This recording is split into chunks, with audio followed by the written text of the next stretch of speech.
Кливленд, вториот по големина град во американската сојузна држава Охајо, индустријски град сместен на езерото Ири, е дом на музеот на славните рок-н-рол звезди, истражувачкиот центар на НАСА и на поголема заедница македонци. Третата генерација македонци слабо го зборува македонскиот јазик, но се уште се идентификуваат како македонци чии предци дошле од Македонија. Cleveland, Ohio, there's probably close to about, I'm going to say, probably about 200 families. A lot of the kids, for the people that were originally members here 20, 30 years ago, I would say a lot of them have moved on and don't really come back. It's very... Секоја недела македонците од Кливленд ја посетуваат црквата Свети Климент Охридски.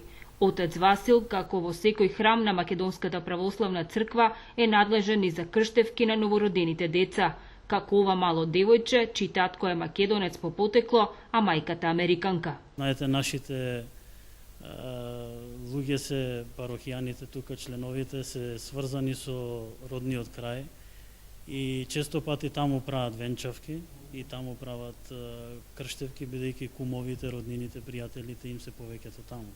Грчки, бугарски и српски цркви се обидуваат да ги привлечат македонците во Кливленд. Дел од економски причини се селат во главниот град на Охајо, Колумбос.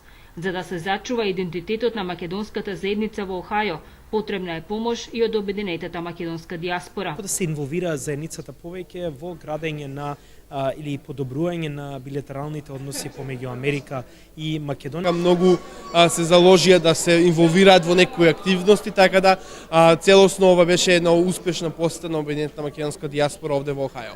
Македонците во Кливленд се собственици на мали бизниси, ресторани, но и адвокати, компјутерски експерти и лекари. Во американската сојузна држава Охајо живеат околу 100.000 македонци. За македонската телевизија од Кливленд, Охајо, Ирина Гелевска.